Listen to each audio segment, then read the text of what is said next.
আসসালামু আলাইকুম। আমার ফার্মি মুরগির আজকে প্রায় 115-16 দিন চলতেছে।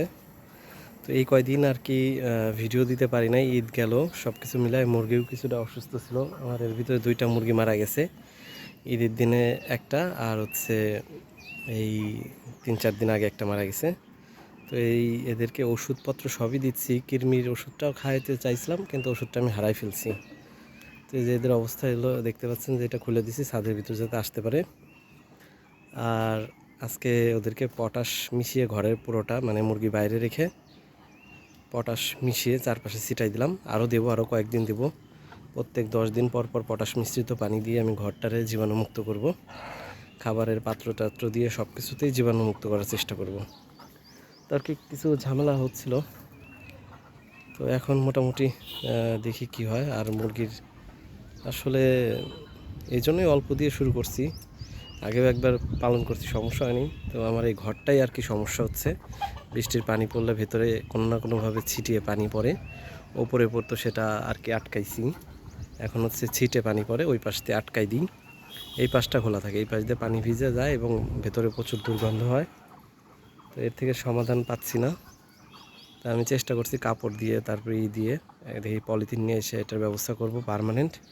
ওপর দিয়ে যাতে একটা দড়ি দিয়ে রাখবো, এমনি সময় খুলে রাখবো, যখন বৃষ্টি আসবে ওটা নামাই দিব। তাছাড়া সব কিছুই ঠিকঠাক চলতেছে। এই যে দেখতে পাচ্ছেন, এরা মুখের মানে দরজার এখানে ছিল, পরে এখানে এসে খাবার দিছিলাম, কয়টা খাইছে।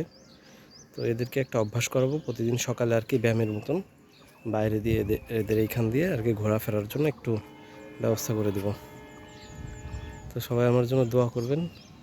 এতদিন ঠিকঠাক ছিল, এখন একটু প্রবলেম হচ্ছে আর কি, যেটা আসলে মানে হচ্ছে বলেই আর কি বললাম। তো আসলে এগুলা মানে যতটা সহজ আর কি গতবার পাইছিলাম, কিন্তু আসলে অতটা সহজ না। দেখতে পাচ্ছেন কত সুন্দর দেখা যাচ্ছে, কিন্তু আসলে দু একটা মারা গেলে মানে সেটার কষ্টটা আর কি মানে বলে বোঝানো যাবে না। তো বেশ কয়েকটা মুরগি মারা গেছে আমার এইখান থেকে। আমি এই ঘর থেকে যখন 3টা মুরগি, মানে প্রায় 100 দিন 90 দিনের পর থেকেই আর কি 3টা মুরগি পর্যন্ত মারা গেছে। তো এটার যন্ত্রণা আসলে যার মুরগি মারা যায়, অনেকগুলো মারা যায়, সে বলতে পারবে। আর আমার তো 3টা মারা গেছে, তো আমি 3টা পর্যন্ত যে কষ্ট সেটা বলতে পারবো। এই যে খাবার দিছি, দেখতে পাচ্ছেন খাবারও কম খাচ্ছে। কৃমির ওষুধটা নিয়ে আসছিলাম, সেটা হারাই গেছে, আজকে দেওয়ার কথা ছিল। তো আজকে রাত্রে আবার নিয়ে আসবো, কালকে ইনশাল্লাহ দিব।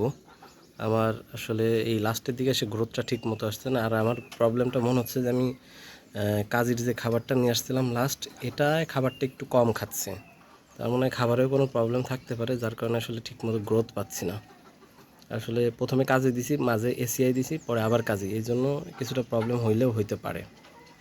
তো আসলে অভিজ্ঞতা না থাকলে অনেক কিছুতেই আর কি শিখতে হয়। তা আমি আসলে কিছুই বুঝতেছি না, যেটা আসলে এতদিন পালন করে, আগেও 1 বছর পালন করছি, এখনও প্রায় 4 মাস চলতেছে।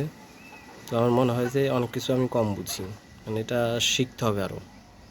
তো সবাই আমার জন্য দোয়া করবেন, যেন আমি যে উদ্দেশ্যটা নিছি, আল্লাহ যেন সেটা অন্তত 100টা বাচ্চা অন্তত ফোটাইতে পারি, সেই আশাটা অন্তত করতে পারি আমি। তো সবাই ভালো থাকবেন, আল্লাহ হাফেজ।